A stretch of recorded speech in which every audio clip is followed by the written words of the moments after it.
जबलपुर साबला जल भराव से स्टेट हाईवे ठप। गांव की टूटी फूटी गलियों से निकलने को मजबूर हुई एम्बुलेंस और स्कूल बस से साबला।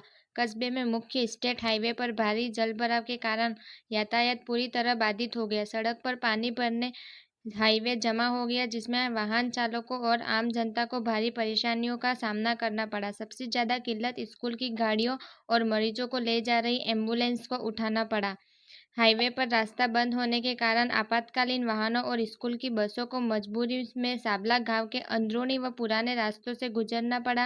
हालांकि गांव के ये आंतरिक संपर्क मार्ग पहले से ही जर्जर और खस्ता है। गुड्डों और बदहाल रास्तों के बीच से वाहनों को निकालने में ड्राइवरों को कड़ी मशक्कत करनी पड़ी और हादसों को खतरा बना रहा। मुख्य समस्याएं: आवागमन प्रभावित। मुख्य हाईवे ठप होने से कई घंटों तक वाहनों की लंबी कतारें लगी रही। इमरजेंसी सेवाएं पर असर। एम्बुलेंस और स्कूल वाहन बदहाल, वैकल्पिक रास्तों में फंसते निकलते नजर आए। प्रशासनिक उपेक्षा। गांव के पुराने रास्तों की लंबे समय से मरम्मत न होने के कारण ये स्थिति और अधिक विकट हो गई।